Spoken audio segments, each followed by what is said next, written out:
ಮಿತ್ರರೇ ನಮಸ್ಕಾರ.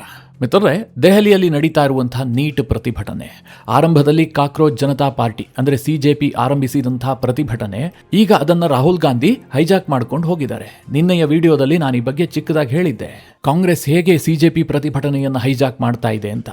ಈಗ ಇದೇ ವಿಚಾರ ಆಮ್ ಆದ್ಮಿ ಪಕ್ಷ ಮತ್ತು ಕಾಂಗ್ರೆಸ್ನ ನಡುವೆ ತಿಕ್ಕಾಟಕ್ಕೆ ಕಾರಣ ಆಗಿದೆ. ಯಾಕೆ ಅಂತಂದ್ರೆ ಸಿಜೆಪಿ ಬಂದ್ಬಿಟ್ಟು ಆಮ್ ಆದ್ಮಿ ಪಕ್ಷದ ಬಿ ಟೀಮ್, ಅವರು ಈ ಪ್ರತಿಭಟನೆಯ ಲಾಭವನ್ನು ಪಡೆಯೋದಕ್ಕೆ ಯತ್ನ ಮಾಡ್ತಾ ಇದ್ದಾರೆ. ಆದರೆ ರಾಹುಲ್ ಗಾಂಧಿ ದಿಢೀರಂತ ಎಂಟ್ರಿ ಕೊಟ್ಟು, ಹಿಂದೆ ಇರಲಿಲ್ಲ ಮುಂದಿರ್ತಾರೋ ಇಲ್ವೋ ಗೊತ್ತಿಲ್ಲ, ಆದರೆ ದಿಢೀರಂತ ಎಂಟ್ರಿ ಕೊಟ್ಟು ಇಡೀ ಪ್ರತಿಭಟನೆಯನ್ನು ಹೈಜಾಕ್ ಮಾಡಿದ್ದಾರೆ.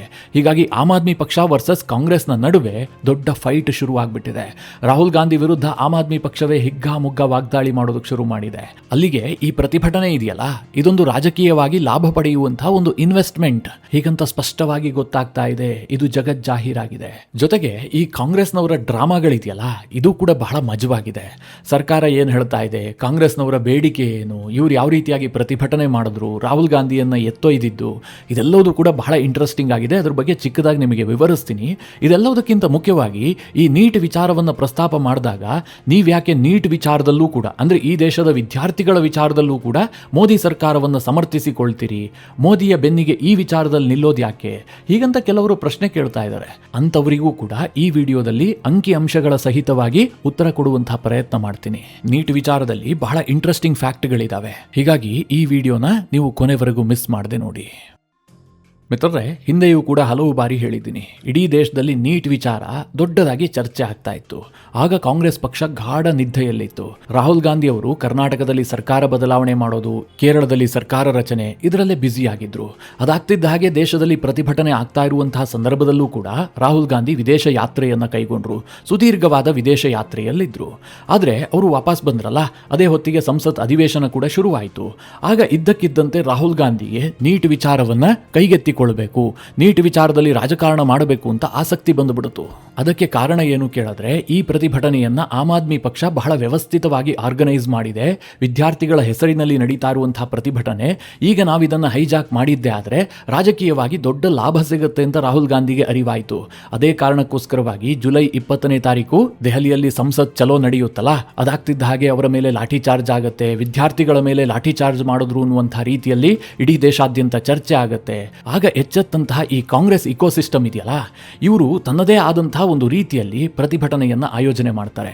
ಒಂದು ಕಡೆ ಸಂಸತ್ ಅಧಿವೇಶನವನ್ನ ನಡೆಯೋದಕ್ಕೆ ಬಿಡೋದಿಲ್ಲ. ಅಧಿವೇಶನ ಮುಂದೂಡಿಕೆ ಆಗ್ತಿದ್ದ ಹಾಗೆ ರಾಹುಲ್ ಗಾಂಧಿ ಅವರು ಜಂತರ್ ಮಂತರ್ಗೆ ಹೋಗಿಲ್ಲ, ಅಲ್ಲಿ ಯಾರೋ ಪ್ರತಿಭಟನೆ ಮಾಡ್ತಾ ಇದಾರಲ್ಲ ಅವರಿಗೆ ಬೆಂಬಲ ಕೊಡುವ ಕೆಲಸವನ್ನೂ ಕೂಡ ಮಾಡಿಲ್ಲ. ಬದಲಾಗಿ ತನ್ನದೇ ಆದ ರೀತಿಯಲ್ಲಿ ಒಂದು ಪ್ರತಿಭಟನೆಗೆ ನಿರ್ಧಾರ ಮಾಡ್ತಾರೆ. ಆ ಪ್ರತಿಭಟನೆ ಏನು ಕೇಳಿದ್ರೆ, ಪ್ರಧಾನಿ ನರೇಂದ್ರ ಮೋದಿ ಅವರ ನಿವಾಸದ ಎದುರು ರಾಹುಲ್ ಗಾಂಧಿ ಸೇರಿದಂತೆ ಕಾಂಗ್ರೆಸ್ನ ಸಂಸದರು ಪ್ರತಿಭಟಿಸುವಂತಹದ್ದು, ಅವರಿಗೆ ಕೆಲ ಕಾಂಗ್ರೆಸ್ ಮುಖಂಡರು ಕೂಡ ಸಾಥ್ ಕೊಡುವಂತಹದ್ದು.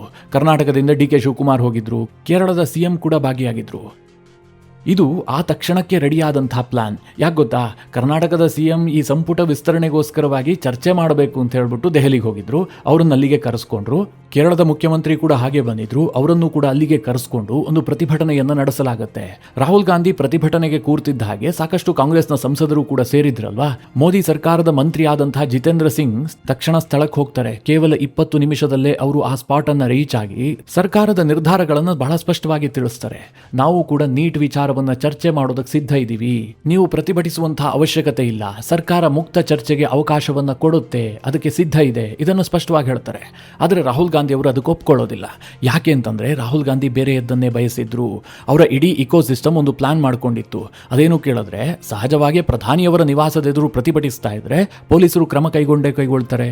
ಯಾಕೆ ಕೇಳಿದ್ರೆ, ಅದು PM ನಿವಾಸ, ಅಲ್ಲಿ ತನ್ನದೇ ಆದಂತಹ ಪ್ರೋಟೋಕಾಲ್ ಇರುತ್ತೆ. ಅಲ್ಲೆಲ್ಲ ಪ್ರತಿಭಟನೆ ಮಾಡೋದಕ್ಕೆ ಈ ದೇಶದಲ್ಲಿ ಅವಕಾಶ ಇಲ್ಲ. ಅದು ಮೋದಿ ಇರಲಿ, ಈ ಹಿಂದಿನ ಮನಮೋಹನ್ ಸಿಂಗ್ ಇರಲಿ, ಯಾರು ಬೇಕಾದರೂ ಇರಲಿ, ಪ್ರಧಾನಮಂತ್ರಿಗಳಿಗೆ ತನ್ನದೇ ಆದಂತಹ ಘನತೆ ಇರುತ್ತೆ. ಹೀಗಾಗಿ ಕಾಂಗ್ರೆಸ್ ಇಕೋಸಿಸ್ಟಮ್ಗೆ ತುಂಬಾ ಚೆನ್ನಾಗಿ ಗೊತ್ತಿತ್ತು, ನಮ್ಮನ್ನ ಅವರು ವಶಕ್ಕೆ ಪಡಿತಾರೆ, ಬೇರೆ ಕಡೆಗೆ ಸ್ಥಳಾಂತರ ಮಾಡ್ತಾರೆ ಅಂತ. ಆಗಿದ್ದು ಕೂಡ ಅದೇ. ರಾಹುಲ್ ಗಾಂಧಿ ಅವರನ್ನ ಪೊಲೀಸರು ಮನವೊಲಿಸೋದಕ್ಕೆ ಯತ್ನ ಮಾಡಿದ್ರು, ಅವ್ರು ಕೇಳಲಿಲ್ಲ. ಕೊನೆಗೆ ಅಂತಿಮವಾಗಿ ಪೊಲೀಸರು ಅಲ್ಲಿ ನೆರೆದಂತಹ ಕಾಂಗ್ರೆಸ್ ನಾಯಕರು ಹಾಗೆ ರಾಹುಲ್ ಗಾಂಧಿ ಅವರನ್ನು ಸೇರಿಸ್ಕೊಂಡು ಎತ್ಕೊಂಡು ಹೋಗ್ಬಿಟ್ರು. ಇಲ್ಲಿ ರೋಗಿ ಬಯಸಿದ್ದು ಹಾಲು ಅನ್ನ, ವೈದ್ಯ ಹೇಳಿದ್ದು ಹಾಲು ಅನ್ನ ಅನ್ನುವಂಥ ಪರಿಸ್ಥಿತಿ ನಿರ್ಮಾಣ ಆಗಿತ್ತು. ಯಾಕೆ ಅಂತಂದ್ರೆ, ಕಾಂಗ್ರೆಸ್ ನಾಯಕರಿಗೆ ಆ ಫೋಟೋ ವಿಜುವಲ್ಸ್ ಇದೆಯಲ್ಲ, ದೇಶಾದ್ಯಂತ ಸರ್ಕ್ಯುಲೇಟ್ ಆಗೋದು ಬೇಕಾಗಿತ್ತು. ದೇಶದ ವಿಪಕ್ಷ ನಾಯಕ ರಾಹುಲ್ ಗಾಂಧಿ ಪ್ರತಿಭಟಿಸುವಂತಹ ವೇಳೆ ಪೊಲೀಸರು ಅಡ್ಡಿಪಡಿಸಿ ಅವರನ್ನು ವಶಕ್ಕೆ ಪಡೆದ್ರು, ಅವರನ್ನು ಬಲವಂತವಾಗಿ ಎತ್ತಿ ಕೊಂಡೊಯ್ಯಲಾಯಿತು. ಇದು ನರೇಟಿವ್ ಬಿಲ್ಡಿಂಗ್ನ ಒಂದು ಪ್ರಮುಖ ಭಾಗ ಆಗಿತ್ತು. ಅದು ಹಾಗೆ ಆಯಿತು ಕೂಡ. ಕ್ಯಾಮರಾ ಮುಂದೆ ರಾಹುಲ್ ಗಾಂಧಿ ಸಖತ್ತಾಗೆ ಪೋಸ್ ಕೊಟ್ರು, ಅಡ್ಡಡ್ಡ ಮಲ್ಕೊಂಡ್ಬಿಟ್ರು. ಹೀಗಾಗಿ ಪೊಲೀಸರು ಅನಿವಾರ್ಯವಾಗಿ ಅವರ ಕೈ ಕಾಲೆಲ್ಲ ಹಿಡ್ಕೊಂಡು ಎತ್ತಿ ಕೊಂಡೊಯ್ಯುವಂತಹ ಪರಿಸ್ಥಿತಿ ನಿರ್ಮಾಣ ಆಯಿತು. ಒಳ್ಳೆ ರೀತಿಯಲ್ಲಿ ವಿಜುವಲ್ಸ್ ಕೂಡ ಕ್ಯಾಪ್ಚರ್ ಆಯಿತು. ಇದನ್ನು ಯಾಕೆ ವಿವರಿಸಿ ಹೇಳದೆ ಅಂತಂದ್ರೆ, ಅಲ್ಲಿಗೆ ಕಾಂಗ್ರೆಸ್ ಈ ಇಡೀ ಪ್ರತಿಭಟನೆಯನ್ನ ಹೈಜಾಕ್ ಮಾಡ್ತು.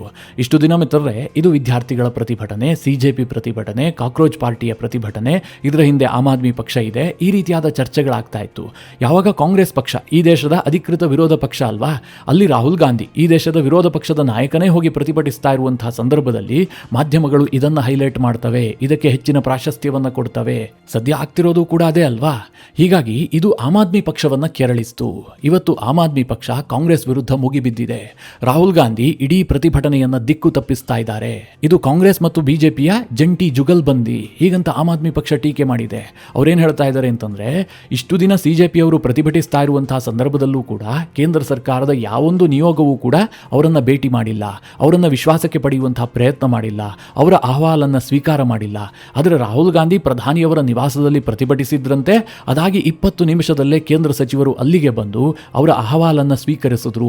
ಇದು ಕಾಂಗ್ರೆಸ್ ಮತ್ತು ಬಿಜೆಪಿಯವರ ಜಂಟಿ ಜುಗಲ್ಬಂದಿ ಅಂತ ಆಮ್ ಆದ್ಮಿ ಪಕ್ಷ ಕಿಡಿಕಾರಿದೆ. ಅದು ಅಲ್ಲದೆ ರಾಹುಲ್ ಗಾಂಧಿ ಇಡೀ ಪ್ರತಿಭಟನೆಯನ್ನ ಸೈಡ್ ಲೈನ್ ಮಾಡಿಬಿಟ್ಟು ಮೋದಿಗೆ ಲಾಭ ಮಾಡಿಕೊಡೋದಕ್ಕೆ ಯತ್ನ ಮಾಡ್ತಾ ಇದ್ದಾರೆ ಅಂತ ಕಾಂಗ್ರೆಸ್ ವಿರುದ್ಧ ಆಮ್ ಆದ್ಮಿ ಪಕ್ಷ ಕಿಡಿಕಾರಿದೆ. ಆಮ್ ಆದ್ಮಿ ಪಕ್ಷದ ಎಲ್ಲಾ ನಾಯಕರು ಕೂಡ ಕಾಂಗ್ರೆಸ್ ವಿರುದ್ಧ ಮುಗಿಬಿದ್ದಿದ್ದಾರೆ. ಅವರು ಕಾಂಗ್ರೆಸ್ ಮಾಡಿದ್ದು ಸರಿ, ಈ ದೇಶದ ವಿರೋಧ ಪಕ್ಷದ ನಾಯಕ ಈ ಪ್ರತಿಭಟನೆಗೆ ಕೈ ಜೋಡಿಸಿದ್ದಾರೆ ಅಂತ ಸಂಭ್ರಮಿಸ್ತಾ ಇಲ್ಲ, ಇದನ್ನು ವಿರೋಧಿಸ್ತಾ ಇದ್ದಾರೆ. ಇದೇ ಇರುವಂತಹದ್ದು ರಾಜಕೀಯ ಇಂಟ್ರೆಸ್ಟಿಂಗ್ ವಿಚಾರ. ಯಾಕೆ ಗೊತ್ತಾ, ಆಮ್ ಆದ್ಮಿ ಪಕ್ಷದವರು ಬೇರೆಯದೇ ರೀತಿಯಲ್ಲಿ ಪಂಜಾಬ್ ಚುನಾವಣೆಗೆ ರೆಡಿ ಆಗ್ತಾ ಇದ್ದಾರೆ. ಇದೆಲ್ಲ ನಡೀತಾ ಇದೆಯಲ್ಲ ಡ್ರಾಮಾ, ಇದರ ಹಿಂದಿನ ಉದ್ದೇಶ ಪಂಜಾಬ್ನ ಚುನಾವಣೆ. ಆಮ್ ಆದ್ಮಿ ಪಕ್ಷಕ್ಕೆ ಪಂಜಾಬನ್ನು ಕೈಯಲ್ಲಿ ಉಳಿಸ್ಕೊಳ್ಬೇಕು. ಅದಕ್ಕೇನು ಮಾಡಬೇಕು, ಈ ಹಿಂದಿನ ಚುನಾವಣೆಯಲ್ಲಿ ಆಮ್ ಆದ್ಮಿ ಪಕ್ಷಕ್ಕೆ ವರದಾನ ಆಗಿದ್ದು ರೈತರ ಪ್ರತಿಭಟನೆ. ಆ ಸಂದರ್ಭದಲ್ಲಿ ರೈತರ ಪ್ರತಿಭಟನೆಗೆ ಸಾಕಷ್ಟು ಹಾಲೆರೆದು ಪೋಷಿಸಿದ್ರು ಇದೇ ಆಮ್ ಆದ್ಮಿ ಪಕ್ಷದ ಅರವಿಂದ್ ಕೇಜ್ರಿವಾಲ್. ಈಗ ಮತ್ತೊಮ್ಮೆ ಅಂತಹದೇ ಪ್ರಯತ್ನ. ಒಂದು ಕಡೆ ಸ್ಟೂಡೆಂಟ್ಸ್ ಪ್ರೊಟೆಸ್ಟ್, ಈ ಸಿಜೆಪಿ ಮುಖವಾಡದಲ್ಲಿ ಈ ಪ್ರತಿಭಟನೆ ನಡೀತಾ ಇದೆಯಲ್ಲ, ಇನ್ನೊಂದು ಕಡೆಯಲ್ಲಿ ರೈತರನ್ನ ಮತ್ತೆ ದೆಹಲಿಗೆ ಕರೆತರುವಂತಹ ಪ್ರಯತ್ನಗಳು ಕೂಡ ಆಗ್ತಾ ಇದ್ದಾವೆ. ಅವರು ದೆಹಲಿ ಗಡಿಗೆ ಬಂದು ನಿಂತಿದ್ರು. ಹೋರಾಟ ಮಾಡೋದಕ್ಕೆ ಇಶ್ಯೂ ಏನೂ ಇಲ್ಲ ಅಂತ ಹೇಳ್ಬಿಟ್ಟು ಅಮೆರಿಕದ ಜೊತೆಗೆ ಟ್ರೇಡ್ ಡೀಲ್ ಇದೆಯಲ್ಲ, ಅದನ್ನೇ ಇಟ್ಟುಕೊಂಡು ಹೋರಾಟ ಮಾಡ್ತಾರಂತೆ. ಮಿತ್ರರೇ, ಅಮೆರಿಕದೊಂದಿಗೆ ಇದುವರೆಗೂ ಕೂಡ ಟ್ರೇಡ್ ಡೀಲ್ ಫೈನಲ್ ಆಗಿಲ್ಲ. ಮೋದಿ ಯಾವುದಕ್ಕೂ ಕೂಡ ಸಹಿ ಹಾಕಿಲ್ಲ, ಅಂತಿಮವಾಗಿ ಘೋಷಣೆಯೂ ಕೂಡ ಆಗಿಲ್ಲ. ಆದರೂ ಸಹ ಅದೇ ವಿಚಾರವನ್ನು ಇಟ್ಟುಕೊಂಡು ರೈತರನ್ನ ದೆಹಲಿಗೆ ಕರೆತರುವಂತಹ ಪ್ರಯತ್ನಗಳು ಕೂಡ ಆಗಿತ್ತು. ಒಟ್ಟಿನಲ್ಲಿ ದೆಹಲಿ ಪ್ರಕ್ಷುಬ್ಧವಾಗಬೇಕು, ಮೋದಿ ಸರ್ಕಾರ ಕಂಪ್ಲೀಟ್ ಆಗಿ ಅಲುಗಾಡಬೇಕು. ಇದು ಆಮ್ ಆದ್ಮಿ ಪಕ್ಷದ ಉದ್ದೇಶ. ಕೇಜ್ರಿವಾಲ್ ಅವರ ರಣತಂತ್ರ. ಇದಕ್ಕೋಸ್ಕರವಾಗಿ ಕೇಜ್ರಿವಾಲ್ ಮತ್ತು ಅವರ ಇಡೀ ಇಕೋಸಿಸ್ಟಮ್ ಸಾಕಷ್ಟು ಪ್ರಯತ್ನ ಪಟ್ಟಿದೆ, ಸಾಕಷ್ಟು ದಿನಗಳ ಪರಿಶ್ರಮವೂ ಕೂಡ ಹೌದು. ಅಂತಿಮವಾಗಿ ಅವರಿಗೊಂದು ಯಶಸ್ಸು ಸಿಗ್ತಾ ಇದೆ. ಸರ್ಕಾರ ಪ್ರತಿಭಟನೆಗೆ ಕಿವಿ ಕೊಡ್ತಾ ಇದೆ. ಆದರೆ ಈ ಸಂದರ್ಭದಲ್ಲಿ ಕಾಂಗ್ರೆಸ್ ಬಂದು ಇಡೀ ಪ್ರತಿಭಟನೆಯನ್ನು ಹೈಜಾಕ್ ಮಾಡ್ತಾ ಇದೆ ಅಂತ ಆಮ್ ಆದ್ಮಿ ಪಕ್ಷ ಕನಸ್ತಾ ಇದೆ. ಅದೇ ಈಗ ಆಮ್ ಆದ್ಮಿ ಪಕ್ಷ ವರ್ಸಸ್ ಕಾಂಗ್ರೆಸ್ನ ನಡುವೆ ಕಿತ್ತಾಟಕ್ಕೆ ಕಾರಣ ಆಗಿದೆ. ಅಲ್ಲಿಗೆ ಒಂದು ಸೂಕ್ಷ್ಮವಾಗಿ ಯೋಚನೆ ಮಾಡಿ, ಇವರಿಗೆ ನಿಜವಾಗ್ಲೂ ಕೂಡ ನೀಟ್ ಪರವಾಗಿ ಏನಾದರೂ ಒಲವಿದೆಯಾ? ವಿದ್ಯಾರ್ಥಿಗಳ ಪರವಾಗಿ ಇವರಿಗೆ ಏನಾದರೂ ಆಸಕ್ತಿ ಇದೆಯಾ? ಖಂಡಿತವಾಗ್ಲೂ ಇಲ್ಲ. ಅವರ ಹಿತ ಇವರಿಗೆ ಬೇಕಾಗೇ ಇಲ್ಲ. ಇವರಿಗೆ ಬೇಕಾಗಿರೋದು ಪೊಲಿಟಿಕಲ್ ಲಾಭ ಅಷ್ಟೇ. ರಾಹುಲ್ ಗಾಂಧಿಯನ್ನ ಪೊಲೀಸರು ಎತ್ತೊಯ್ದ್ರಲ್ಲ, ಅದಾದ ಬಳಿಕ ರಾಹುಲ್ ಗಾಂಧಿ ಒಂದು ವಿಡಿಯೋ ರಿಲೀಸ್ ಮಾಡ್ತಾರೆ. ಏನು ಹೇಳ್ತಾರೆ ಗೊತ್ತಾ? ಕೇಂದ್ರ ಸರ್ಕಾರ ನೀಟ್ ವಿಚಾರದಲ್ಲಿ ಚರ್ಚೆ ಮಾಡೋದಕ್ಕೆ ಸಿದ್ಧ ಇಲ್ಲ. ನಾವು ನೀಟ್ ವಿಚಾರದಲ್ಲಿ ಚರ್ಚೆಯನ್ನು ಬಯಸ್ತಾ ಇದ್ದೀವಿ, ಮುಕ್ತವಾಗಿ ಚರ್ಚೆ ಆಗಬೇಕು, ನೀಟ್ ವಿಚಾರದಲ್ಲಿ ಕಾನೂನುಗಳನ್ನು ತರಬೇಕು, ಹೀಗೆಲ್ಲ ಕಾಂಗ್ರೆಸ್ನವರು ವಾದ ಮಾಡ್ತಾ ಇದ್ದಾರೆ. ಮಿತ್ರರೇ, ಜಿತೇಂದ್ರ ಸಿಂಗ್ ಬಂದು ರಾಹುಲ್ ಗಾಂಧಿಗೆ ಹೇಳಿದ್ದೇ ಅದಲ್ವಾ, ನಾವು ನೀಟ್ ವಿಚಾರದಲ್ಲಿ ಚರ್ಚೆ ಮಾಡೋದಕ್ಕೆ ಸಿದ್ಧ ಇದ್ದೀವಿ, ಸರ್ಕಾರ ಅದನ್ನು ಯಾವುದೇ ಕಾರಣಕ್ಕೂ ತಳ್ಳಿ ಹಾಕೋದಿಲ್ಲ, ಸ್ಪಷ್ಟವಾಗಿ ಭರವಸೆ ಕೊಡ್ತಾ ಇದ್ದಾರೆ. ಆದರೂ ಸಹ ಆಗ ರಾಹುಲ್ ಗಾಂಧಿ ಒಪ್ಕೊಂಡಿಲ್ಲ. ಯಾಕೆ ಅಂತಂದರೆ ಪ್ರತಿಭಟನೆ ಆಗಬೇಕು, ಪ್ರತಿಭಟನೆಯ ವಿಜುವಲ್ಸ್ಗಳು ದೇಶಾದ್ಯಂತ ಸರ್ಕ್ಯುಲೇಟ್ ಆಗಬೇಕು. ಅನಂತರ ಲೋಕಸಭೆಯಲ್ಲಿ ಸಹಜವಾಗಿ ಈ ವಿಚಾರ ಚರ್ಚೆಗೆ ಬರುತ್ತೆ. ಆಗ ಕಾಂಗ್ರೆಸ್ ಹೋರಾಟಕ್ಕೆ ಸಿಕ್ಕಂತಹ ಜಯ ಅನ್ನುವಂತಹ ಸಂದೇಶ ದೇಶಕ್ಕೆ ರವಾನೆ ಆಗಬೇಕು. ಏನ್ ಚೆನ್ನಾಗಿ ಡ್ರಾಮಾ ಮಾಡ್ತಾರಲ್ವಾ ಮಿತ್ರರೇ. ಇದೆಲ್ಲ 1990ರ ದಶಕದಲ್ಲಿ ಅಥವಾ 2000ನೇ ಇಸವಿಯಲ್ಲಿ ನಡೀತಿತ್ತೇನೋ. ಈಗಿನ ಸೋಷಿಯಲ್ ಮೀಡಿಯಾ ಯುಗದಲ್ಲಿ ಇವರ ನಾಟಕಗಳು ಕ್ಷಣ ಕ್ಷಣಕ್ಕೂ ಕೂಡ ಜನರನ್ನ ತಲುಪ್ತಾ ಇರ್ತವೆ. ಜನ ಮನೆಯಲ್ಲಿ ಕೂತ್ಕೊಂಡು ಸೂಕ್ಷ್ಮವಾಗಿ ಇದನ್ನು ಗಮನಿಸ್ತಾ ಇರ್ತಾರೆ. ಯಾವುದನ್ನು ಮುಚ್ಚಿಡೋದಕ್ಕೆ ಸಾಧ್ಯವೇ ಇಲ್ಲ. ಈ ನಡುವೆ ರಾಹುಲ್ ಗಾಂಧಿಯವರ ಪ್ರತಿಭಟನೆಗೆ ಅಡ್ಡಿ ಮಾಡಿ ಪೊಲೀಸರು ಅವರನ್ನು ವಶಕ್ಕೆ ಪಡೆದ್ರಲ್ಲ, ಅದನ್ನು ಖಂಡಿಸಿ ಕಾಂಗ್ರೆಸ್ನ ಎಲ್ಲ ಸಂಸದರು ಕೂಡ ಇವತ್ತು ಕಪ್ಪು ಬಟ್ಟೆ ಧರಿಸಿ ಸಂಸತ್ ಭವನಕ್ಕೆ ಬಂದಿದ್ರು. ನನಗೇನು ಅನ್ನಿಸ್ತು ಅಂತಂದರೆ, ರಾಹುಲ್ ಗಾಂಧಿ ಅವರಿಗೆ ಬಿಳಿ ಟೀ ಶರ್ಟ್ ಹಾಕಿ ಬೋರ್ ಬಂದಿತ್ತು ಅಂತ ಅನಿಸುತ್ತೆ. ಮೊನ್ನೆ ವಿದೇಶಕ್ಕೆ ಹೋದಾಗ ಒಂದು ಕಪ್ಪು ಟೀ ಶರ್ಟ್ ತಂದಿರಬೇಕು, ಅದನ್ನು ಹಾಕೋದಕ್ಕೊಂದು ಸಂದರ್ಭ ಬೇಕಲ್ಲ, ಅದಕ್ಕೋಸ್ಕರವಾಗಿ ಈ ಪ್ಲಾನ್ ಮಾಡಿದಾರೇನೋ ಅಂತ ನನಗೆ ನಗು ಬಂತು. ಇನ್ನು ಆರಂಭದಲ್ಲಿ ಸ್ವಲ್ಪ ಹಠಮಾರಿತನವನ್ನು ತೋರಿಸಿದಂತಹ ಕೇಂದ್ರ ಸರ್ಕಾರ ಈಗ ಇದರ ಬಗ್ಗೆ ವಿಶೇಷವಾಗಿ ಆಸಕ್ತಿ ವಹಿಸಿದೆ. ಈ ವಿಚಾರದ ವಿಚಾರದಲ್ಲಿ ಯಾರಿಗೂ ರಾಜಕೀಯ ಲಾಭ ಆಗೋದಕ್ಕೆ ಬಿಟ್ಟುಕೊಡಬಾರ್ದು, ಅಂದರೆ ನಾವು ಎಡವಬಾರ್ದು ಅಂತ ಕೇಂದ್ರ ಸರ್ಕಾರ ಕೂಡ ಸ್ವಲ್ಪ ಅಲರ್ಟ್ ಆಗಿದೆ. ಇದೇ ಕಾರಣಕ್ಕೋಸ್ಕರವಾಗಿ ಉಪವಾಸ ಕೂತಿರುವಂತಹ ಸೋನಂ ವಾಂಗ್ಚುಕ್ರನ್ನ ಸಚಿವರಾದಂತಹ JP ನಡ್ಡಾ ಮತ್ತು ಜಿತೇಂದ್ರ ಸಿಂಗ್ ಇಬ್ಬರೂ ಕೂಡ ಆಸ್ಪತ್ರೆಗೆ ಹೋಗಿ ಭೇಟಿಯಾಗಿದ್ದಾರೆ. ಇನ್ನು ರಾಹುಲ್ ಗಾಂಧಿ ಅವರಿಂದ ಇಷ್ಟೆಲ್ಲ ಡ್ರಾಮಾ ಆಗ್ತಿದ್ದ ಹಾಗೆ ಶಿಕ್ಷಣ ಸಚಿವರಾದಂತಹ ಧರ್ಮೇಂದ್ರ ಪ್ರಧಾನ್ ಕೂಡ ಇದ್ರ ಬಗ್ಗೆ ರಿಯಾಕ್ಟ್ ಮಾಡಿದ್ದಾರೆ.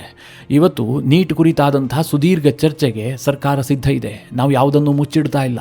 ರಾಹುಲ್ ಗಾಂಧಿ ಮತ್ತು ಕಾಂಗ್ರೆಸ್ಗೆ ವಿದ್ಯಾರ್ಥಿಗಳನ್ನು ರಾಜಕೀಯವಾಗಿ ದಾಳವಾಗಿ ಬಳಸಿಕೊಳ್ಳೋದಕ್ಕೆ ಉದ್ದೇಶ ಇದೆಯೇ ಹೊರತು ವಿದ್ಯಾರ್ಥಿಗಳ ಹಿತಚಿಂತನೆ ಅವರಿಗೆ ಬೇಕಾಗಿಲ್ಲ. ಹೀಗಂತ ಧರ್ಮೇಂದ್ರ ಪ್ರಧಾನ್ ಈ ವಿಚಾರದ ಕುರಿತಾಗಿ ರಿಯಾಕ್ಟ್ ಮಾಡಿದ್ದಾರೆ. ಮಿತ್ರರೇ, ನಾನು ಪ್ರತಿ ವಿಡಿಯೋದಲ್ಲೂ ಕೂಡ ರಾಜಕೀಯದ ಕುರಿತಾಗಿ ಒಂದಿಷ್ಟು ಮಾಹಿತಿಯನ್ನು ಕೊಡ್ತೀನಿ. ಜೊತೆಗೆ ವಾಸ್ತವತೆಯ ಕುರಿತಾಗಿಯೂ ಕೂಡ ಒಂದಷ್ಟು ಮಾಹಿತಿಯನ್ನು ನಿಮಗೆ ತಿಳಿಸುವಂಥ ಪ್ರಯತ್ನ ಮಾಡಿರ್ತೀನಿ. ಯಾಕೆ ಅಂತಂದ್ರೆ ನೀಟ್ ವಿಚಾರದ ಕುರಿತಾಗಿ ನನ್ನ ಯಾವುದೇ ಅಭಿಪ್ರಾಯ ಹೇಳಿದ್ರೂ ಕೂಡ ವಿದ್ಯಾರ್ಥಿಗಳ ವಿಚಾರದಲ್ಲಿ ನೀವು ಚೆಲ್ಲಾಟ ಆಡಬೇಡಿ, ಇದರಲ್ಲಿ ರಾಜಕೀಯ ಮಾಡೋದಕ್ಕೆ ಹೋಗಬೇಡಿ, ಇದರಲ್ಲೂ ಮೋದಿಯನ್ನು ಸಮರ್ಥಿಸಿಕೊಳ್ಳೋದಕ್ಕೆ ಹೋಗಬೇಡಿ, ಹೀಗೆಲ್ಲ ಕೆಲವರು ಕಮೆಂಟ್ ಹಾಕ್ತಾರೆ. ಮಿತ್ರರೇ, ಯಾವತ್ತೂ ಕೂಡ ನಾವು ಕಣ್ಣು ಬಾಯಿ ಮೂಗನ್ನು ಮುಚ್ಚಿಕೊಂಡು ಕೂತಿರಬಾರದು. ಮುಕ್ತವಾಗಿ ಓಪನ್ ಇಟ್ಕೊಂಡಿರಬೇಕು. ಎಲ್ಲಿ ಸತ್ಯ ಇದೆಯೋ ಅದನ್ನು ಸ್ವೀಕರಿಸುವಂಥ ಒಂದು ಮುಕ್ತವಾದಂಥ ಮನಸ್ಸು ನಮಗಿರಬೇಕು. ಈಗ ನೀಟ್ ವಿಚಾರದಲ್ಲೂ ಕೂಡ ಅಷ್ಟೇ. ನಾನು ಯಾಕೆ ಕೇಂದ್ರ ಸರ್ಕಾರವನ್ನು ಟೀಕೆ ಮಾಡ್ತಾ ಇಲ್ಲ, ಈ ವಿಚಾರದಲ್ಲಿ ಅವರದ್ದು ತಪ್ಪು ಬಹಳ ದೊಡ್ಡ ಅಪರಾಧ ಆಗಿ ಹೋಗಿದೆ, ವಿದ್ಯಾರ್ಥಿಗಳನ್ನೆಲ್ಲ ಸಾಯಿಸಿ ಬಿಟ್ರು, ಹೀಗೆ ನಾನು ಯಾಕೆ ಹೇಳ್ತಾ ಇಲ್ಲ ಕೇಳಿದ್ರೆ, ಪ್ರಧಾನಿ ನರೇಂದ್ರ ಮೋದಿ ಅವರು ಕಳೆದ 12 ವರ್ಷದಲ್ಲಿ ನಿಜವಾಗ್ಲೂ ಕೂಡ ವಿದ್ಯಾರ್ಥಿಗಳಿಗೆ ಒಳ್ಳೆಯದನ್ನೇ ಮಾಡಿದ್ದಾರೆ. ಇದನ್ನ ನಾನು ಸುಮ್ಮನೆ ಹೊಗಳೋದಕ್ಕೆ ಹೇಳ್ತಾ ಇಲ್ಲ. ನಿಮಗೆ ಕೆಲವೊಂದಷ್ಟು ಅಂಕಿ ಅಂಶಗಳನ್ನು ಕೊಡ್ತೀನಿ. ಆ ನಂತರವೂ ಕೂಡ ಈ ಹಿಂದೆ ಇದ್ದಂತಹ ಸರ್ಕಾರ ವಿದ್ಯಾರ್ಥಿಗಳ ಪರವಾಗಿತ್ತು, ಮೋದಿ ವಿದ್ಯಾರ್ಥಿಗಳ ವಿರುದ್ಧವಾಗಿದ್ದಾರೆ ಅಂತ ನಿಮಗೆ ಅನಿಸಿದ್ರೆ ನಾನು ಒಪ್ಕೊಳ್ಳೋದಕ್ಕೆ ಸಿದ್ಧ ಇದ್ದೀನಿ. ದೇಶದಲ್ಲಿ ನೀಟ್ ಎಕ್ಸಾಮ್ ಅನ್ನು ಯಾವುದಕ್ಕೆ ನಡೆಸಲಾಗತ್ತೆ? ವೈದ್ಯಕೀಯ ಶಿಕ್ಷಣಕ್ಕೆ ಹೋಗುವಂತಹ ವಿದ್ಯಾರ್ಥಿಗಳಿಗೆ ಅರ್ಹತಾ ಪರೀಕ್ಷೆ ಅಲ್ವಾ ಅದು? ಅಂದ್ರೆ ಪ್ರತಿ ವರ್ಷವೂ ಕೂಡ ಸರ್ಕಾರ ಇಂತಿಷ್ಟು ಮೆಡಿಕಲ್ ಸೀಟನ್ನು ಅನೌನ್ಸ್ ಮಾಡುತ್ತೆ. ಅದಕ್ಕೋಸ್ಕರವಾಗಿ ಈ ಪರೀಕ್ಷೆಯನ್ನು ನಡೆಸಲಾಗುತ್ತೆ. ಮಿತ್ರರೇ, 2013ರಲ್ಲಿ ಅಂದ್ರೆ ನರೇಂದ್ರ ಮೋದಿ ಅವರು ಬರೋದಕ್ಕೆ ಮುಂಚೆ ಈ ದೇಶವನ್ನು ಆಳ್ತಾ ಇದ್ರಲ್ಲ ಮನಮೋಹನ್ ಸಿಂಗ್ ಅವರ ಕಾಲದಲ್ಲಿ ಒಟ್ಟು 51,348 MBBS ಸೀಟ್ಗಳು ಅಲಾಟ್ ಆಗಿದ್ವು. ನಾನು ಹೇಳ್ತಾ ಇರುವಂತಹದ್ದು 2013ರ ಕತೆ. ಆ ಸಂದರ್ಭದಲ್ಲಿ ಈ ದೇಶದಲ್ಲಿ ಒಟ್ಟು 387 ಮೆಡಿಕಲ್ ಕಾಲೇಜುಗಳಿದ್ವು. ಅಂದ್ರೆ 2013ರಲ್ಲಿ ಈ ದೇಶದ ವಿದ್ಯಾರ್ಥಿಗಳಿಗೆ ಸಿಗ್ತಾ ಇದ್ದಿದ್ದು ಕೇವಲ 51,348 ಮೆಡಿಕಲ್ ಸೀಟ್ಗಳು ಮಾತ್ರ. ಆದರೆ ಕಳೆದ 12 ವರ್ಷಗಳಲ್ಲಿ ನರೇಂದ್ರ ಮೋದಿ ಏನ್ ಮಾಡಿದರೆ ಕೇಳಿದ್ರೆ, ಈಗ ಒಂದು ವರ್ಷಕ್ಕೆ 1,36,939 ಮಂದಿಗೆ ಮೆಡಿಕಲ್ ಸೀಟ್ ಸಿಗ್ತಾ ಇದೆ. ನಾನು ಕೊಡ್ತಾ ಇರುವಂತಹದ್ದು 2026ರ ಅಂಕಿಅಂಶ. ಜೊತೆಗೆ ದೇಶದಲ್ಲಿ ಸದ್ಯ 823 ಮೆಡಿಕಲ್ ಕಾಲೇಜುಗಳಿದ್ದಾವೆ. ಇಲ್ಲಿ ಸ್ಪಷ್ಟವಾಗಿ ವ್ಯತ್ಯಾಸವನ್ನು ಗಮನಿಸಿ. 2013ರಲ್ಲಿ ಈ ದೇಶದಲ್ಲಿ 51,348 ಮಂದಿಗೆ ಮೆಡಿಕಲ್ ಸೀಟ್ಗಳು ಸಿಗ್ತಾ ಇದ್ವು. ಈಗ 12 ವರ್ಷದ ನಂತರ ಇದು 1,36,939ಕ್ಕೆ ಏರಿಕೆ ಆಗಿದೆ. ಅಂದ್ರೆ ಎಷ್ಟು ಹೆಚ್ಚುವರಿ ಸಿಗ್ತಾ ಇದೆ ಅಂತಂದ್ರೆ 85,591 ಹೆಚ್ಚುವರಿ ಮೆಡಿಕಲ್ ಸೀಟ್ಗಳು ಲಭ್ಯ ಆಗ್ತಾ ಇದೆ. ಅಷ್ಟು ಹೆಚ್ಚುವರಿ ವಿದ್ಯಾರ್ಥಿಗಳಿಗೆ ಸೀಟ್ ಸಿಗ್ತಾ ಇದೆ. ಇದಕ್ಕಿಂತ ಇಂಟ್ರೆಸ್ಟಿಂಗ್ ಅಂಶ ಇರೋದೇನು ಗೊತ್ತಾ? ಕಳೆದ ಬಾರಿಗಿಂತ ಈ ಬಾರಿ 9,911 ಹೆಚ್ಚುವರಿ ಮೆಡಿಕಲ್ ಸೀಟನ್ನು ಅಲಾಟ್ ಮಾಡಲಾಗ್ತಾ ಇದೆ. ವರ್ಷದಿಂದ ವರ್ಷಕ್ಕೆ ಸೀಟ್ ಹೆಚ್ಚಳದ ಸಂಖ್ಯೆ 10,000 ರೇಂಜ್ನಲ್ಲಿ ಹೆಚ್ಚಾಗ್ತಾ ಇದೆ. ಇಲ್ಲಿ UPA ಸರ್ಕಾರದ ಸಾಧನೆಗೂ ಮೋದಿ ಸರ್ಕಾರದ ಸಾಧನೆಗೂ ಸ್ವಲ್ಪ ಕಂಪೇರ್ ಮಾಡ್ಕೊಳ್ಳಿ. ಇದೇ ಮನಮೋಹನ್ ಸಿಂಗ್ ಅಧಿಕಾರಕ್ಕೆ ಬರುವಂತಹ ಸಂದರ್ಭದಲ್ಲಿ ಈ ದೇಶದಲ್ಲಿ ಅಂದ್ರೆ 2004ನೇ ಇಸವಿಯಲ್ಲಿ ಒಟ್ಟು 35,000 ಮೆಡಿಕಲ್ ಸೀಟ್ಗಳು ಅಲಾಟ್ ಆಗ್ತಾ ಇದ್ವು. 250 ಮೆಡಿಕಲ್ ಕಾಲೇಜುಗಳಿದ್ವು.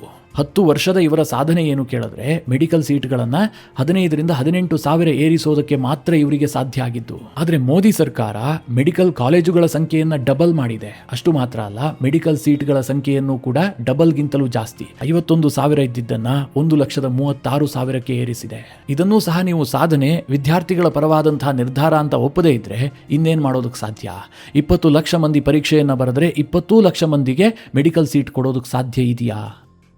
ಹೌದಪ್ಪ, ಇಷ್ಟೆಲ್ಲ ಸಾಧನೆ ಮಾಡಿದ್ದಾರೆ, ಹಾಗಂತ ಪರೀಕ್ಷೆಯಲ್ಲಾದಂತಹ ಅಕ್ರಮವನ್ನು ಒಪ್ಕೊಳ್ಬೇಕಾ? ಖಂಡಿತವಾಗ್ಲೂ ಒಪ್ಕೊಳ್ಳೋದು ಬೇಕಾಗಿಲ್ಲ. ನಾನು ನಿನ್ನೆಯಿಂದಲೂ ಸೋಷಿಯಲ್ ಮೀಡಿಯಾವನ್ನು ನೋಡ್ತಾ ಇದ್ದೆ. ಕೆಲ ಟೀಚರ್ಸ್ಗಳು ಅಳುವಂತಹ ವಿಡಿಯೋಗಳನ್ನು ರಿಲೀಸ್ ಮಾಡಲಾಗ್ತಾ ಇದೆ. ಎಷ್ಟು ಅದ್ಭುತವಾಗಿ ಒಂದು ನರೇಟಿವ್ ಬಿಲ್ಡಿಂಗ್ ಪ್ರೋಗ್ರಾಮ್ ನಡೀತಾ ಇದೆ ಅಂತಂದ್ರೆ ಆ ಟೀಚರ್ಸ್ಗಳು ಅಳೋದು ನೋಡ್ಬೇಕ್ರಿ. ಅಬ್ಬಬ್ಬಾ, ಇವರೇನಾದರೂ ಸಿನಿಮಾ ರಂಗಕ್ಕೆ ಬಂದಿದ್ದೆ ಆದರೆ ಈ ಹಿಂದೆ ಶ್ರುತಿ ಎಲ್ಲ ಸಿನಿಮಾದಲ್ಲಿ ಅಳ್ತಾ ಇದ್ರಲ್ಲ, ಅವರೆಲ್ಲ ಹಿಂದಕ್ಕೆ ಹೋಗ್ಬಿಡ್ತಿದ್ರು. ಅವರನ್ನು ಯಾವತ್ತೂ ಇತಿಹಾಸದಲ್ಲಿ ನೆನಪೇ ಮಾಡ್ಕೊಳ್ತಾ ಇರಲಿಲ್ಲ. ಇವರು ಆ ಸ್ಥಾನಕ್ಕೆ ಬಂದು ಕೂರ್ತಾ ಇದ್ರು. ಅಷ್ಟು ಚೆನ್ನಾಗಿ ಅಳ್ತಾರೆ. ನಮ್ಮ ವಿದ್ಯಾರ್ಥಿಗಳಿಗೆ ಆ ಥರ ಹೊಡೆದು ಬಿಟ್ರು, ಈ ಥರ ಹೊಡೆದು ಬಿಟ್ರು, ಅಬ್ಬಬ್ಬಾ, ಅದೇನು ದುಃಖ ಉಮ್ಮಳಿಸಿ ಬರ್ತಾ ಇದೆ ಅವರಿಗೆ. ಕನ್ನಡದಲ್ಲಿ ಮಾತ್ರ ಅಲ್ಲ, ಸೇಮ್ ಟು ಸೇಮ್ ವಿಡಿಯೋಗಳು ಬೇರೆ ಬೇರೆ ಭಾಷೆಯಲ್ಲೂ ಕೂಡ ರಿಲೀಸ್ ಆಗಿದೆ. ಇರಲಿ, ಅವರೆಲ್ಲ ಹೇಳ್ತಾ ಇದ್ರಲ್ಲ, ಶಿಕ್ಷಕರಾಗಿ ನಮಗೆ ಬೇಸರ ಆಗ್ತಾ ಇದೆ, ವಿದ್ಯಾರ್ಥಿಗಳಿಗೆ ಹೊಡೆದು ಬಿಟ್ರು ಅಂತ. ಮಿತ್ರರೇ, ಇವತ್ತು ನೀಟ್ ಪ್ರಶ್ನೆ ಪತ್ರಿಕೆ ಸೋರಿಕೆ ಆಯ್ತಲ್ಲ, ಅದನ್ನ ಮಾಡಿದ್ಯಾರು? ಇನ್ನೊಬ್ಬ ಶಿಕ್ಷಕನೇ ತಾನೇ. ಧರ್ಮೇಂದ್ರ ಪ್ರಧಾನ್ ಮಾಡಿದ್ರ ಅಥವಾ ಮೋದಿ ಏನಾದರೂ ಆ ಪತ್ರಿಕೆಯನ್ನು ಸೋರಿಕೆ ಮಾಡಿದ್ರ? ಅದನ್ನು ಬಿಟ್ಟುಬಿಡಿ. ಈಗ ನೀಟ್ ಪ್ರಶ್ನೆ ಪತ್ರಿಕೆ ಸೋರಿಕೆ ಆಯಿತು, ಅನಂತರ ಸರ್ಕಾರ ರೀ ಎಕ್ಸಾಮ್ ಅನ್ನು ಮಾಡ್ತು, ಈಗೆಲ್ಲ ಸುಸೂತ್ರವಾಗಿ ಆಗಿದೆ. ಈಗ ರಾಹುಲ್ ಗಾಂಧಿ ಹೇಳ್ತಾ ಇದ್ದಾರೆ ಈ ಬಗ್ಗೆ ಸರ್ಕಾರ ದೊಡ್ಡ ಕ್ರಮವನ್ನು ಕೈಗೊಳ್ಳಬೇಕು ಅಂತ. ಆಲ್ರೆಡಿ ಕ್ರಮ ಕೈಗೊಂಡಾಗಿದೆ. ಈಗಾಗಲೇ ಸರ್ಕಾರ ಅದನ್ನೇ ಹೇಳ್ತಾ ಇರುವಂತಹದ್ದು, ಮುಂದಿನ ವರ್ಷದಿಂದ ಇಂತಹದ್ದು ನಡೆಯೋದಕ್ಕೆ ಸಾಧ್ಯವೇ ಇಲ್ಲ. ಯಾಕೆ ಅಂತಂದ್ರೆ ನಾವು ಅಂತಹ ಸುಧಾರಣೆಯನ್ನು ಮಾಡಿದೀವಿ. ಏನದು ಸುಧಾರಣೆ ಕೇಳಿದ್ರೆ, ಇಷ್ಟು ದಿನ OMR ಶೀಟ್ನಲ್ಲಿ ಪರೀಕ್ಷೆ ಬರೆಯಲಾಗ್ತಾ ಇತ್ತು, ಇನ್ನು ಮುಂದೆ ಹಾಗಿರೋದಕ್ಕೆ ಸಾಧ್ಯವೇ ಇಲ್ಲ. ಯಾಕೆ ಕೇಳಿದ್ರೆ ನಾವು ದೇಶಾದ್ಯಂತ ಕಂಪ್ಯೂಟರ್ ಬೇಸ್ಡ್ ಟೆಸ್ಟ್ ಅನ್ನು ನಡೆಸ್ತೀವಿ, CBT ತರ್ತೀವಿ. ಇದು ಮುಂದಿನ ವರ್ಷದಿಂದಲೇ ಜಾರಿ ಆಗುತ್ತೆ. ಇದರ ಅನುಕೂಲತೆಗಳೇನು ಕೇಳಿದ್ರೆ, ಮೊದಲನೇದಾಗಿ ಪ್ರಶ್ನೆ ಪತ್ರಿಕೆ ಸೋರಿಕೆ ಆಗೋದಕ್ಕೆ ಸಾಧ್ಯವೇ ಇಲ್ಲ. ಎರಡನೇದಾಗಿ ವಿದ್ಯಾರ್ಥಿಗಳಿಗೂ ಕೂಡ ಲಾಭ ಆಗುತ್ತೆ. ಈ ಹಿಂದೆ OMR ಶೀಟ್ ಇದ್ದಂತಹ ಸಂದರ್ಭದಲ್ಲಿ ಒಮ್ಮೆ ವಿದ್ಯಾರ್ಥಿ ಆನ್ಸರ್ ಅನ್ನ ಬರೆದ ಅನಂತರದಲ್ಲಿ ಆತನಿಗೆ ತಪ್ಪು ಅಂತ ಗೊತ್ತಾದರೆ ಅದನ್ನು ತಿದ್ದೋದಕ್ಕೆ ಚಾನ್ಸ್ ಇರಲಿಲ್ಲ, ಆ ಅವಕಾಶ ಆತನಿಗೆ ಇರ್ತಿರ್ಲಿಲ್ಲ. ಆದರೆ ಕಂಪ್ಯೂಟರ್ ಬೇಸ್ಡ್ ಟೆಸ್ಟ್ನಲ್ಲಿ ಆ ಅವಕಾಶ ಇರುತ್ತೆ. ವಿದ್ಯಾರ್ಥಿ ಉತ್ತರ ಬರೀತಾ ಇರುವಂತಹ ಸಂದರ್ಭದಲ್ಲಿ ನಂತರ ಗೊತ್ತಾಗುತ್ತೆ ಇದು ಸರಿ ಇಲ್ಲ ಅಂತ, ಅದನ್ನು ತಿದ್ದಿ ಹೊಸದಾಗಿ ಬರೆಯೋದಕ್ಕೂ ಕೂಡ ಅವಕಾಶ ಸಿಗುತ್ತೆ. ಅಂದರೆ ವಿದ್ಯಾರ್ಥಿಗಳಿಗೆ ಪೂರಕವಾದಂತಹ ಟೆಸ್ಟ್ ಅನ್ನು ತರೋದು ಹೊರಟಿದ್ದೀವಿ. ಜೊತೆಗೆ ಸೋರಿಕೆಯನ್ನೂ ಕೂಡ ತಪ್ಪಿಸೋದಕ್ಕೆ ಇಡೀ ದೇಶಾದ್ಯಂತ ಕಂಪ್ಯೂಟರ್ ಬೇಸ್ಡ್ ಟೆಸ್ಟ್ ಅನ್ನು ಜಾರಿಗೊಳಿಸ್ತಾ ಇದ್ದೀವಿ ಹೀಗಂತ ಕೇಂದ್ರ ಸರ್ಕಾರ ಘೋಷಣೆ ಮಾಡಿದೆ. ಇದು ಯಾವುದನ್ನೂ ಒಪ್ಕೊಳ್ಳೋದಿಲ್ಲ. ನಾವು ಹೇಳಿದ್ದೇ ನಡಿಬೇಕು, ನಾವು ಮಾಡಿದ್ದೇ ಶಾಸನ ಆಗಬೇಕು ಅಂತಂದರೆ ಇವರು ಈ ದೇಶದಲ್ಲಿ ವಿಪಕ್ಷದಲ್ಲಿರುವಂಥವ್ರು, ಇವರಿಗೆ ಬಹುಮತ ಇಲ್ಲ. ಮಿತ್ರರೇ, ಹೋರಾಟ ಇದೆಲ್ಲವೂ ಕೂಡ ಇದ್ದಿದ್ದೆ, ಪ್ರಜಾಪ್ರಭುತ್ವದ ಒಂದು ಭಾಗ. ಇವರಿಗೆ ಹೋರಾಟ ಮಾಡೋದಕ್ಕೆ ಎಷ್ಟು ಹಕ್ಕಿದೆಯೋ ಅಧಿಕಾರ ನಡೆಸೋದಕ್ಕೆ ಆಡಳಿತದಲ್ಲಿರುವವರಿಗೆ ಅಷ್ಟೇ ಹಕ್ಕಿದೆ, ಅದಕ್ಕಿಂತ ಜಾಸ್ತಿನೇ ಇದೆ. ಇಲ್ಲಿ ಒಂದು ಸೂಕ್ಷ್ಮ ವಿಚಾರವನ್ನು ಅರ್ಥ ಮಾಡಿಕೊಳ್ಳಿ. ಕಾಂಗ್ರೆಸ್ಗೂ ವೋಟ್ ಹಾಕಿದಂತಹ ವೋಟರ್ಸ್ ಇದ್ದಾರೆ, ಆಮ್ ಆದ್ಮಿ ಪಕ್ಷಕ್ಕೂ ವೋಟ್ ಹಾಕಿದಂತಹ ವೋಟರ್ಸ್ ಈ ದೇಶದಲ್ಲಿದ್ದಾರೆ. ಅವ್ರು ಯಾವತ್ತೂ ಕೂಡ ನರೇಂದ್ರ ಮೋದಿ ಅವರು ತಂದಂತಹ ಕಾನೂನನ್ನು ಒಪ್ಪೋದಕ್ಕೆ ಸಾಧ್ಯವೇ ಇಲ್ಲ. ಈ ನಾಯಕರು ಹೇಗೆ ಗಮಂಡಿತನವನ್ನು ಪ್ರದರ್ಶಿಸ್ತಾರೋ ಆ ವೋಟರ್ಸ್ಗಳು ಕೂಡ ಅದೇ ರೀತಿಯ ಗಮಂಡಿತನವನ್ನೇ ಪ್ರದರ್ಶನ ಮಾಡ್ತಾರೆ. ಯಾಕೆ ಅಂತಂದರೆ ನಮ್ಮ ನಾಯಕ ಅಧಿಕಾರಕ್ಕೆ ಬರಬೇಕು ಅನ್ನುವಂಥದ್ದು ಅವರ ಉದ್ದೇಶ. ಹೀಗಾಗಿ ಯಾವುದೋ ಒಂದು ಕಾನೂನನ್ನು ಇಡೀ ದೇಶ ಮುಕ್ತವಾಗಿ ಒಪ್ಪಿಕೊಳ್ಳೋದಕ್ಕೆ ಈ ದೇಶದಲ್ಲಿ ಸಾಧ್ಯವೇ ಇಲ್ಲ. ಈ ಕಾರಣದಿಂದ ಒಂದು ಮಾತು ಹೇಳ್ತೀನಿ, ಯಾರೆಲ್ಲ ತುಂಬ ತಲೆ ಕೆಡಿಸ್ಕೊಂಡಿದ್ದಾರಲ್ಲ, ಈ ದೇಶ ನೇಪಾಳ ಆಗಿಬಿಡುತ್ತೆ, ಬಾಂಗ್ಲಾದೇಶ ಆಗುತ್ತೆ ಅಂತ, ಅಂತಹ ಕನಸು ಕಾಣುವವರು ಕಾಣ್ತಾ ಇರಿ, ಅದಕ್ಕೇನು ಬೇಸರ ಇಲ್ಲ. ಆದರೆ ಯಾರೆಲ್ಲ ವ್ಯಥೆ ಪಡ್ತಾ ಇದ್ದಾರೆ ಹಾಗಾಗಬಹುದೇನೋ ಅಂತ, ಖಂಡಿತವಾಗ್ಲೂ ಆಗೋದಿಲ್ಲ. ಭಾರತ ಬಹಳ ಗಟ್ಟಿಯಾದಂಥ ಪ್ರಜಾತಂತ್ರ ವ್ಯವಸ್ಥೆಯನ್ನು ಹೊಂದಿದೆ, ಅಷ್ಟೇ ಬಲವಾದಂತಹ ಸರ್ಕಾರವೂ ಕೂಡ ಸದ್ಯ ಅಸ್ತಿತ್ವದಲ್ಲಿದೆ. ಹೀಗಾಗಿ ಈ ಡ್ರಾಮಾಗಳೆಲ್ಲ ನಡೀತಾ ಇರ್ತವೆ. ಯಾಕೆಂದರೆ ಕೇಂದ್ರ ಸರ್ಕಾರ ಅತ್ಯಂತ ಪ್ರಬಲವಾದಂತಹ ಕಾನೂನನ್ನು ತರೋದು ಹೊರಟಿದೆ, ಜೊತೆಗೆ ಕೇಂದ್ರ ಸರ್ಕಾರ ಅತ್ಯಂತ ಪ್ರಬಲವಾಗ್ತಾ ಇದೆ. ಇವತ್ತು ಈ ಎಲ್ಲ ಗಲಾಟೆಗಳು ನಡೀತಾ ಇರುವಂತಹ ಸಂದರ್ಭದಲ್ಲೇ NCPಯ ಅಧ್ಯಕ್ಷ ಶರದ್ ಪವಾರ್ ನರೇಂದ್ರ ಮೋದಿಯನ್ನು ಭೇಟಿಯಾಗಿದ್ದಾರೆ. IND-IA ಕೂಟ ಯಾವ ಮಟ್ಟಿಗೆ ಶೇಕ್ ಆಗ್ತಾ ಇದೆ ಯೋಚನೆ ಮಾಡಿ. ಮಿತ್ರರೇ, ಈ ಇಡೀ ವಿಚಾರದ ಕುರಿತಾಗಿ ನಿಮ್ಮ ಅನಿಸಿಕೆ ಅಭಿಪ್ರಾಯಗಳೇನು ಕಮೆಂಟ್ ಮಾಡುವ ಮೂಲಕ ನಮಗೆ ತಿಳಿಸಿ. ಹಾಗೆ ನಿಮಗೆ ಈ ವಿಡಿಯೋ ಇಷ್ಟವಾದರೆ ಲೈಕ್ ಮಾಡಿ. ಜೊತೆಗೆ ನೀವಿಂದು ನಿಮ್ಮ ನೆಚ್ಚಿನ ಸಂಸ್ಕಾರ ಸೌರಭ ಯೂಟ್ಯೂಬ್ ಚಾನಲ್ನ ಸಬ್ಸ್ಕ್ರೈಬ್ ಮಾಡಿಲ್ಲ ಅಂತಾದರೆ ಈ ಕೂಡಲೇ ಸಬ್ಸ್ಕ್ರೈಬ್ ಮಾಡಿ. ಮುಂದಿನ ಎಲ್ಲ ಅಪ್ಡೇಟ್ಗಳ ನೋಟಿಫಿಕೇಷನ್ಗಾಗಿ ಬೆಲ್ ಐಕಾನ್ ಒತ್ತಿ.